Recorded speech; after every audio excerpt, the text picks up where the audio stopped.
Hi everybody, Jason Smith here. Thank you for joining me for this episode of The Truth About Social Ads.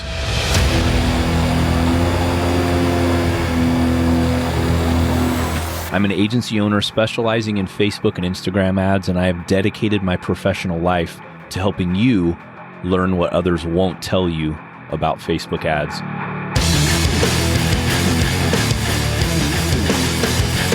You know, I believe there's so much information that no one is sharing about Facebook ads and how you can fail and win running ads for your business and when it's time to hire an agency. That's why I'm here bringing ideas and information that can help you run successful Facebook and Instagram ads.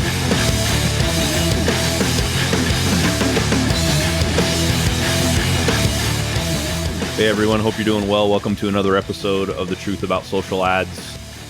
Today's topic is a big one. Probably one of the most important topics that we've done to date.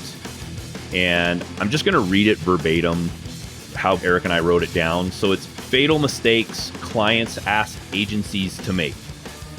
So Eric, how you doing, man? Hope you're doing well. Doing good. Yeah, this is a good one to talk about. It's an important one.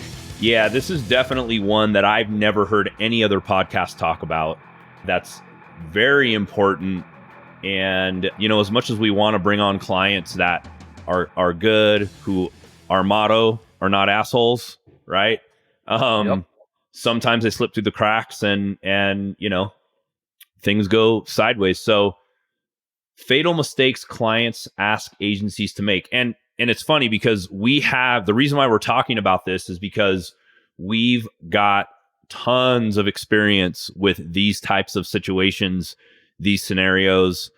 And if you don't know me personally, I'm pretty stern when it comes to certain things. There's certain things that when you cross that line, I just become a freaking nightmare for you. So we try our best not to do that, but you know, we're not going to get walked all over as well, and we're not going to get blamed for things that are really not our fault. So that's what this episode's about pretty much, right, Eric? Yeah, and let me add to that too, because one thing, I'm reading High Performance Habits by Brandon Burchard right now, and one thing he talks about, and I think people oftentimes confuse this, it's like, oh, you can't take our feedback, you're not tough enough. It's like, no, we can take feedback. But one thing that he says is, he goes, high performers, they all care about being respected. If you disrespect the high performer, they get really upset because they work hard to be the best at what they do. And that's how we are as an agency. We pride ourselves in being absolutely the best at it. And so when a client comes to us and they're used to working with like a smaller agency that would do whatever they said, and we command a higher level of respect because of the work we're doing, sometimes they're not used to it. But that's really what we expect, is respect from our clients. And we give the same respect in return. Yep, for sure. And I like you brought that up, because we're totally open to as much feedback as you want to give it. But when you start saying stuff like, you know, you guys aren't doing your job, you guys aren't getting the results that I think you should be getting, then it goes down this rabbit hole of personal opinions, and we've skewed away from the actual data, right? Like, we need data to make good decisions, and we're making decisions based off of the data that's coming in. And if you want to be at a 10x return and your mentality is super unrealistic, no one's going to be able to take you there. Yeah. Right? That's where I was just saying real quick. That's where we've seen agency hoppers. And there's, you know, our agency, we do not bring people on without doing audits and really getting a good feel for the client, and the account. But in the past, we've brought people on without doing that, just because, it looks like a cool brand. We don't do that anymore. That was what we used to do. And that's where we saw agency hoppers. You can get me better results. And they'd go to another one. Oh, they didn't do it either. And by agency number 5, they kind of realize, maybe it's something, I need to look in the mirror and realize I'm doing something wrong here. Yeah. And don't get me wrong, like, we're all human. We all make mistakes. Agencies make mistakes. I'd like to think we don't make a ton of mistakes, but we all make mistakes, and we're probably one of the best ones to own up to our mistakes as well. Like, if I make a mistake, we're owning up to it. If our ads managers and media buyers make mistakes, we're right there to say, yep, hey, I made a mistake, won't happen again, and you move on from it. But these are all mistakes these are things that we're going to be talking about that can be avoidable. Yep. And right? On that note, to add to what you just said, we don't own mistakes that we don't make. We don't go, oh, I'm so sorry. You asked us to do this and we did it and it failed. We don't do that. We're going to tell our clients, we told you no, you said yes, we did it. It was the wrong move, and what we said happened. Yep, for sure. All right, awesome. Let's go down this list because we've got a list of 4 or 5 things, and then inside that list we have some bullet points we want to just kind of cover. So this actually shouldn't take too long unless I get all fired up, which I may. But it's an important one. Yeah, super important. Again, I don't think anybody else is really talking truthfully about this. The only place that I see this truthfully coming out is on that Instagram agency problems. And you see all these memes of like remember I forwarded you a couple of the agency problem memes and stuff on Instagram? Yeah. That's probably the only place where you can actually get honest feedback of like what the hell's going on, with some of these things. So, but yeah. All right, cool. So let's go down the list here. So I think one of the top things that we put on this list is upping spend dramatically, or coming to us and saying, hey guys, tomorrow I want to up our spend from $5,000 a day to $20,000 a day. Yeah. Right. And Eric, I'll let you kind of, because you've had a lot of direct experience with this. We've spent a lot of time and effort on these types of problems. Why is that? Why is upping spend not, like, tell the audience why it's not a good thing? So for sure. So here, and we've really changed. Not that we didn't have a system for this before, but we've really formalized the system now to the point of all our ads managers are required to get certain things in writing. And the reason that this is an issue is that, and I'm not singling anyone out, if any of our clients are listening, this doesn't happen very often, but once in a while, a company will have things arranged. They hire us and then they have internal financial struggles. And they go, what do we do about this? And they go, well, who's making us money? My agency, right? Whether they just have us for Facebook or, whatever it is, TikTok, Pinterest, Snapchat, or whether they also have a Google agency. So they'll be looking and going, okay, well, we can make more money. But a lot of times, and the reality with ads is it's not just like a hockey stick. Like everybody wants a hockey stick that just goes up and up and up and up, right? That's what everybody wants. But, it goes up and it goes down and it goes up and it goes down. And our goal is to keep it going up. And then there's certain restrictions on how much inventory can a company handle? What's the budget? And how profitable can we keep them? So when that happens and, there's a crunch internally, I've come to view it almost like there's a temptation I almost compare it to like going to Vegas and throwing down 50 grand and just trying to make it magically happen real fast. It doesn't work. And you can't, as a company, when you're looking at payroll and you're looking at sales and you're looking at all these things, if your account, let's say you're spending $1,000 a day, if you up that spend to $4,000, you are going to take the Facebook algorithm and you're going to throw it in the middle of the wilderness, drop it off and say, survive. It's not practical. And it's funny because, and I was thinking about this the other day, Jason, it's almost worse when it works. It's like throwing down 50 grand and winning 150, because if it does work, which it almost never does, I would say your odds are 9 times out of 10, you're going to lose that money if you gamble. If you try to just, our benchmark is 10 to 15% a day is how we scale. We do it slowly, and that's so the algorithm can keep track and continue to feed good ads to the right people. So we now get in the place where we're talking about, and here's the thing, if you're a business owner listening to us, we don't get involved in the inner workings of your business. We don't manage your employees. We don't manage your payroll. We don't manage your ops, your sales, your marketing. Your marketing, we do the paid traffic. When I say the marketing, I mean the marketing team and what they do on organic and all that. So there's a mentality of us going, are we going to be the person? Because what happens is when companies come to us and they ask us to put, 50 grand on black, right? And that's even better odds than what I'm talking about. So we highly discourage that. And we more encourage, let's give you a realistic gauge on how quickly we can grow your account with the, metrics you want, like the return on ad spend and all of the key metrics. And we'll give you an honest answer. This is realistically what we believe we can do, but what we highly recommend not doing. And this will also be brought up again in the third point here, which is I only care about cold traffic. We'll talk about that too. It's really like gambling, and we cannot do that for you and take responsibility, because we would never recommend doing that. We would never recommend saying, take your spend from 1,000 to 4,000 today. It's just not a good practice. Right. Yeah. And it would also be like us coming to a client and saying, hey guys, guess what? I can't pay my people. So this is what I'm going to need you to do. I'm going to need you to spend an extra $100K this month, because we're going to be able to charge you a percentage of spend and charge you $5,000 more. And that's going to make up for my deficit so I can pay my people. Our problem, not the client's. Yep. Totally. Exactly. Our problem, not client's problem. So we get a lot of blame, and a lot of the running the business problems gets dumped on Facebook, because like Eric said, like, oh, well, Facebook's doing really well for us. Spotlight's doing a great job. Let's just dial up the ads, and then for this month, we can make a bunch of extra money. Well, it doesn't work like that. It doesn't. And it needs to be slow and steady.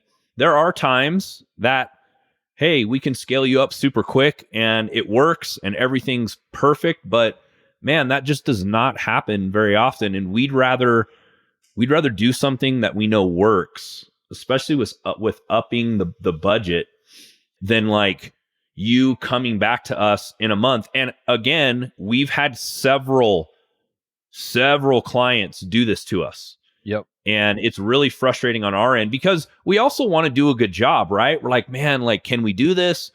But normally what we say to clients is, listen, we will do it, but we will do it with one caveat. Don't come back and blame us when it doesn't work, or you're losing more money now because you're spending an extra 2 or 3 or 4 or 10,000 a day that you weren't spending before. And now you're like super in the negative, way more than you were before. Yep. And now, as the ops guy, I require all our people to get that in writing. Hey, Jason, we had it later. Why don't you just touch on the story in your mastermind real quick? Okay. Yeah, sure. Yeah. So a topic came up in one of my, in my mastermind group, and a guy wrote the mastermind, and we're all business owners here. And he said, hey, does anybody have a document that you make clients sign when they ask you to do something that you are not okay with, but they want you to do it anyways? And like, man, the Slack channel just lit up like crazy, because guys are like, I didn't hear that part. I want it just lit up. Yeah, like I want it, you know? And then I chimed in too. I was like, dude, that is a great idea. You know what? Actually, we're not going to wait around for someone to drop their document. We're going to make our own. So we made our own. And essentially what we're doing is we are telling clients, hey, if you want to up the budget from 10K to 50K, we'll do it. But we are not responsible for the loss that you could incur if it happens. And we make them sign it. Yep. And we get a time period to correct the performance, which may include reducing the budget again. Yep. Exactly. Because that's the other thing. Well, I thought we were going to be profitable by now. And it's funny because they always say, like you said, no, we didn't say. No. We didn't say that. We would never do that. We would never do that or say that. And, and that's another reason why we always record Zoom calls, right? Yeah. Actually, no, we said this. And they're like, but it's still, to a certain extent, that doesn't matter. Yep. It doesn't matter. You know, they still blame us. And even when we get stuff in writing, they still blame us. Yeah. You know? So, all right, cool. Let's move on to the next one. Yeah, that one actually leads really well into the next one. And the next one is, and I'm gonna kind of boast a little bit here about our agency. And it's not necessarily me being cocky. It's more us having put together and having spent a lot of time building an awesome team.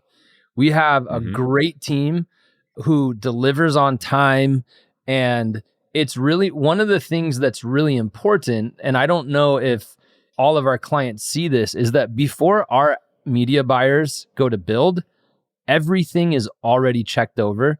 Everything is aligned so that we build with precision and do not need to rebuild again.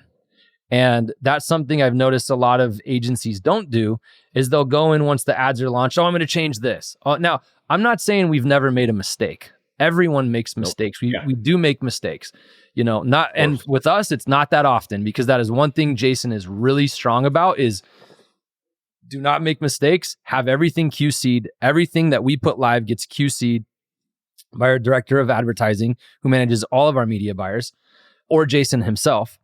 And the reason that we do that leads into the next point, which is resetting learning. Now, for those of you who, some of you may already know this, those of you who don't, we need 50 conversions within 7 days for the Facebook algorithm. And I'm just going to refer to Facebook here, Facebook, Instagram, for the Facebook algorithm to learn what's working and what's not and deliver the traffic to the right people. What happens is, if we spend all of this time, we put all the creatives, we test it all out, we build everything with precision, we launch the campaign, all the exclusions are right, the targeting's on, the lookalikes are in there, and we get to 45 conversions. And then on day 5, the client comes and says, oh, I want you to change this in the ad copy. I don't like it. It's going to reset the whole campaign. Now it's going to have to get those. When they've already approved that first round of copy. Yeah, exactly. So now, and that's kind of what I was saying in the first point of upping the spend. With the second point of resetting the learning, as one of our clients, we want you to understand that we're not saying no because we're lazy. It has nothing to do with that. We can go in and make the change in a second. It has to do with, it's going to throw off the learning phase, especially if your accounts are doing good. It's going to throw it off. Now, one thing I will say is that as a technique and a strategy, once in a while, we will intentionally reset learning, but that's based off of the media buyer's very, very detailed knowledge of what's been going on in the account. If they've, been running a campaign and the performance tends to taper off, first of all, we're already ahead of it. They're watching for it, and they know when the right time to reset it is. So that sometimes is a strategy. But what we don't want to do is 5 days into the learning, or even 14 days after it's already gone through learning and it's already picked out good people, reset it, because it can make your performance dive bomb. It's another. And we're specifically talking about instances where clients will tell us, well, because we'll say, hey, we'll dupe it out, right? We'll run it side by side with the one that's performing well, and we'll kill it once it starts performing well. And they're like, no, we need it killed now, because we need it changed now, because we don't like free shipping anymore, or we don't want free shipping in there anymore, whatever it is, right? And there's some instances where we're like, okay, well, we got to do it. And it's pretty painful sometimes. And what's painful is the client that comes to you like literally once a week with these types of things. Yeah, because it throws the account off. The account won't stabilize. And there's things we know, and it's kind of to the point you were saying, Jason, when clients come to us and ask, well, why are you doing this? Well, I would have to explain the whole iOS update, and then I'd have to explain, a year of theory and, targeting and how we structure. It's like an hour and a half talk, and we answer and we say we can't do it because of this, but then we need our clients to trust that there's a reason we're saying that, and we're not just guessing or throwing out something, an opinion. It's based off of experience and seeing other accounts and what has worked and what doesn't work, or what does and doesn't work. Exactly. I mean, I don't know about you, Eric, but when you take your car in for service, do you stand over the mechanic and say, I want to know exactly everything that you're doing? No. And why you're doing it? And you trust that he knows what he's doing. Yesterday, I took my truck to my diesel mechanic, to do some modifications on my truck. I wasn't like, hey, dude, I need to know exactly what you're doing and why you're doing everything. Yeah. Even if he told me, it'd be totally out of my league. Like, I'd be like, I don't know why the hell this guy's putting an intake on my truck. What? Yes, I guess what it does. 40 more horsepower. Of course I want that. But like, do I know all the intricacies of exactly why he does what he does and why he picks that certain brand and all that stuff? Like, no, I don't care. I trust the guy. And dude, to even go further with that analogy, that's a good one. Is could you imagine standing over the mechanic and asking him to teach you how to do it? Totally. Like, dude. And that's why, and we don't feel bad, but that's why a lot of times we say, nope, I can't go into that, because we don't have time to stop and say, well, the intake does this, and then on the back end, your audiences and here, and you got to understand, we just can't do it. It's right. It would take us so what we've been months. Yeah, totally, dude. And what we've been doing the last 6 months is weeding out those clients, number one. But number two, really making our process of bringing on clients so we don't have to deal with this stuff. Like, it's time consuming for us. I'd rather be spending time inside your ad account doing what we do best rather than like telling you why we've got a lookalike 1% purchase event and why we're not doing a lookalike 1% video views. Yeah. You know what I mean? Like, so there's little things like that come into play that take a lot of time, and it's just wasted time. Yeah.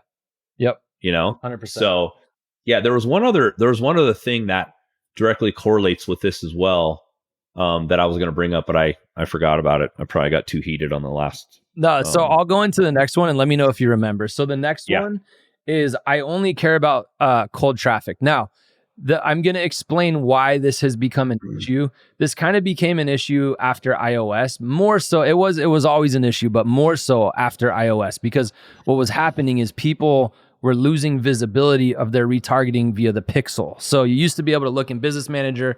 This is Facebook Ads 101 for anybody that's running them for a while. You used to be able to look in the pixel and Business Manager and see all the retargeting, what's attributed to, people looked and then bought on middle of funnel or bottom of funnel. And when that went away, people lost visibility. Now we have that visibility back with our tracking tools now. We've solved that problem. But what happened is because business owners were looking at return on ad spend or ROAS, and they referred back to media efficiency ratio, which is essentially looking at all your media and just doing a P&L and kind of shooting in the dark. And business owners don't like that. And I understand that. The problem with it is that what happened is they went, well, I can't scale my email and SMS. Like, you can't send out an email and get a lot more emails, or send out a text and get a lot more text. There might be a referral or someone might share it here and there, but to grow and scale, you need paid traffic, which is obviously what we do. And so what happened is a lot of business owners went, well, just spend a lot. We don't care about return on ad spend. And we don't do that. We don't do that because it always comes back to us. It always comes back to, I'm paying you for a service. I want a result for that service. And I still, to this day, Jason, I've never seen one person that's told us that be okay with it. I can't think of one person that said, oh, just spend. I don't care about return. Without fail, within 7 to 14 days, I'm not profitable. You guys aren't doing your job. So when people say just spend, we don't care about profit, we say no. Yeah. And again, we've learned the hard way. Yeah. And we've learned the hard way with this. We've had clients come to us and say, hey guys, we really need to create some revenue, some sales. And it's funny because these are bigger companies than what people think. Yeah. You know what I mean? Like, they're not just this small, tiny mom and pop company. I mean, these are people spending multiple millions of dollars or hundreds of thousands of dollars a month on Facebook. And well, we want to do it this way. And we're like, okay, well, we don't recommend it. Well, we want to do it anyways. And then guess what they do? Guess what their next move is? Well, we want to cancel because you guys were just spending all this money with no return. Baffles us every time. And I'm like, that's what you told us to do though. And we told you not to do it. Well, now we can't afford to do it. We told you that too. Yep. And it's crazy how that comes full circle. And so we're not doing it. Either that or we're getting it in writing. And those documents are actually produced by our attorney. So, if they try to haggle us on it, we're just like, sorry. Yep. And it's that is one thing, is that, again, it's not the same as the first one. It's not rolling the dice, but it is to us a bad sign of like, if someone does that, it's not a good business move to just say, I don't care about ROI. Like, who doesn't care about now? I guess the one situation we could say is if someone is, in growth mode, like they did a big cap raise and, they're doing brand awareness or they're getting it out there. That's different than what we're talking about. Yeah. We're mainly referring to e-commerce and, people saying, well, you just run the cold traffic and I'm going to email and text people. It still doesn't matter, because at the end of the day, it's return on investment, or with us, return on ad spend. And every business owner cares about that. Every business owner does. So. Yep, for sure. Okay. Absolutely. So, I mean, I do. Yeah, of course. Anything else on that one, Jason? No. Okay. Mm-mm. So now we're going to get to the last one. And this one is, we just basically broke it down to 4 really basic key mistakes that we see people asking us to do, and they've happened in the past. And one of those mistakes is blaming the wrong person. And in a past episode, I'll just be real quick because I said it in the past episode. It's almost like you have 3 kids and you blame one of them for the problems or mistakes that all of them make. It wouldn't be fair to your kids to do that because they each have their own personalities. They're different. And it's the same thing. We have, your paid traffic. We have your conversion on your website, your Shopify site. We have your sales department, your accounting department, your ops department. And we don't control any of that, like I said in the beginning. And so, one thing that we've really kind of been touching on recently is just understanding, is it a traffic issue? And we have metrics. We can look at, we have some accounts that the website isn't good, but their ads are good conversion campaigns set, targeting the right people using, interest-based and lookalike targeting. Yep. And their click-through rate, a good click-through rate is 1%. That's standard. Is above a 2. So we know that we've set the campaigns up, the targeting's on, and we can also tell from the clicks, people are clicking the ads. They get to the site and the site's at, let's say, like a 0.05 or, let's say 0.5. That is a website problem. And we are not the Shopify experts. We dabble in it, but we would never build out a Shopify site for someone and say it's going to convert. That's just not our area. Our superpower is paid traffic. And so one of the mistakes that a lot of people make is they just lash out on whoever because they're frustrated on the wrong person. And it creates a strain on our relationship. And also the biggest point is it doesn't solve the problem. If you're blaming the wrong person, you're not getting to the root of the issue, which is we need to lay a couple people off, or we need to better our sales process, or we need to up our site, So anything to add to that? Or, hey, we want all these leads. Yeah, we want all these leads to come in, but we don't have the nurture and follow-up sequence to support all those leads, and you wonder why they're not converting. And then you say, well, Facebook ads aren't working. Well, let me throw out an example there. There's, one client, like 40 leads. Oh, they're not working. Well, who's following up? The team. Okay. Why don't you follow up as the business, or, whoever the person in charge was? They start following up, closing 1 out of 2. That's a sales problem, not a paid traffic problem.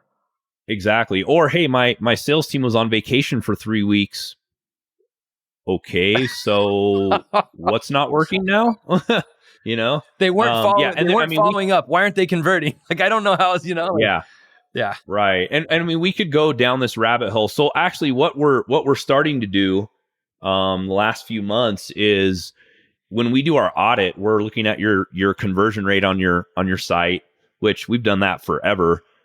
But we've noticed that when we don't care about the conversion rate, even though it's not our job to really care or to like make any changes there, because we don't do that, we still care about that, because what we don't want is, if you have a 0.5 conversion rate on your site, we could be running the best ads in the world. If they get to your site and they're not converting, then why are we running traffic to a site that's not converting? Yeah. So what we're actually doing is is saying, hey, listen, you've got a conversion rate problem. Your product is actually really, really good, but people just aren't converting on your site. So work with a conversion rate optimization specialist that can help you bring up that conversion. And trust me, we will have a better relationship if that's done before we start ads. And, we can start the process without that being done. But until things like that are done, man, it's like you're blaming the wrong person for what's going on. It's like you going out and running and sliding on some ice and breaking your ankle like it's the ice's fault, right? Well, maybe you should have freaking looked better, but like it's a tough thing to talk about too, because we're not also here to like rag on your site. And a lot of people get really emotional about that. Well, I built this site and it's good. I'm like, dude, it's not that good. And it's also not our place, right? It's not our place to analyze someone's payroll or someone's ops or like, I'll be honest, like there's a few companies that are so disorganized and just all over the place. There's nothing we can do about that. Like I'm the ops person. I'm in charge of keeping stuff optimized, not optimized.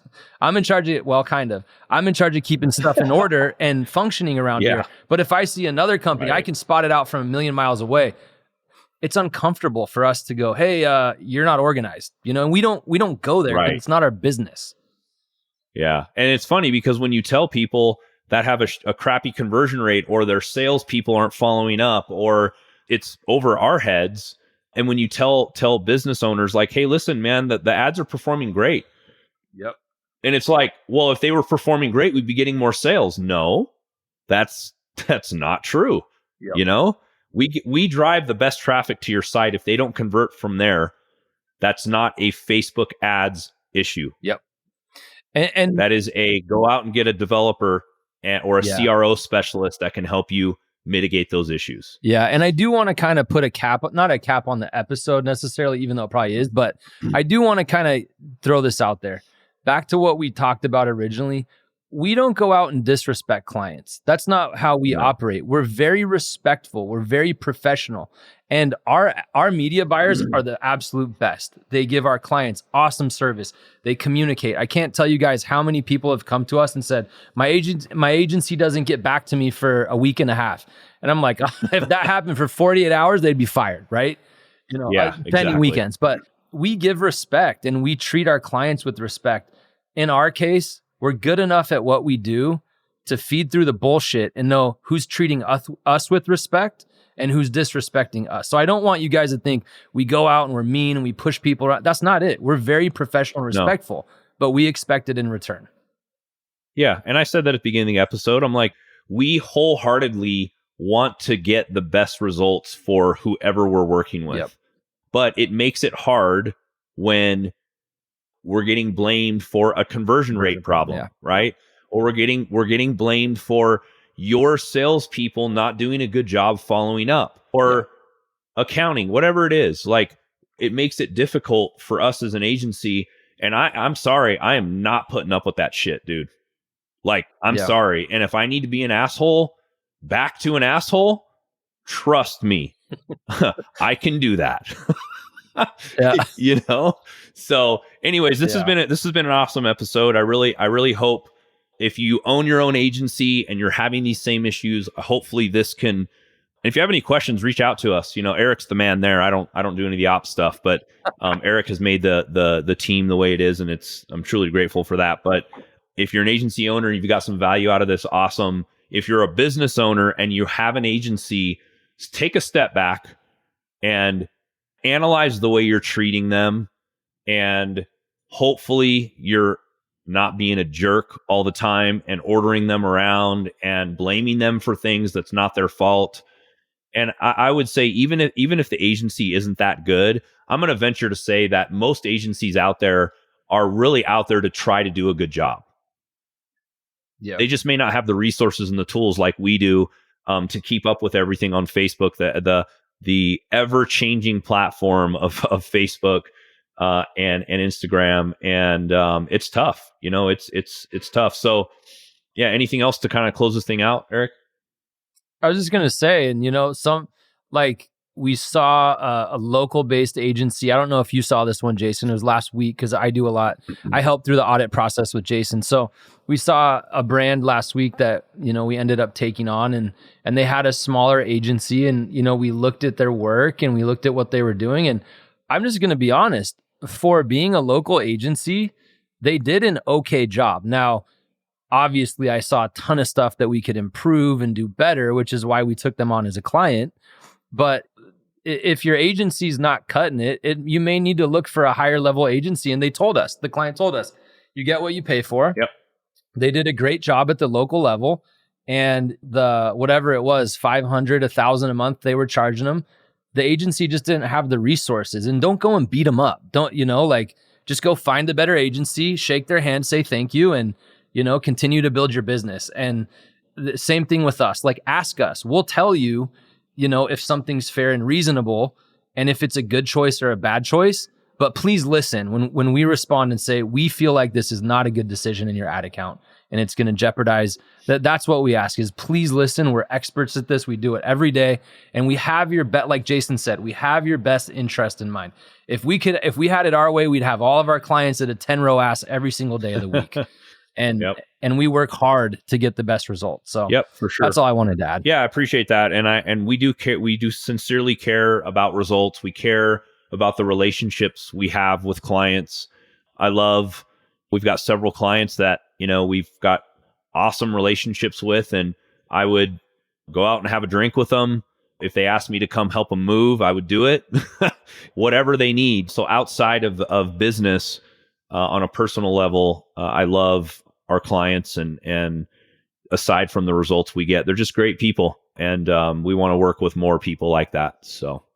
And we've got good clients right now. So that's the good part. We sure do. And it comes down to us also weeding out the ones that we don't think are going to work out. And I'm so glad that we actually have the ability to say no, right? Like the ability to say, hey, you know what? I don't think this is a good fit. We're going to move on. But yeah, man, well, thanks a lot for all the info. This has been a great episode, and we'll see you guys on the next one. Catch you guys next time.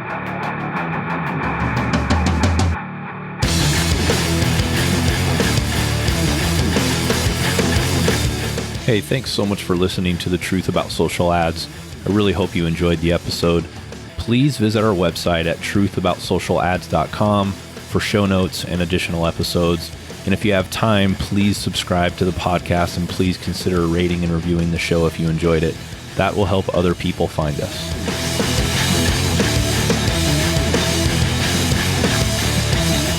By the way, I would love to hear from you.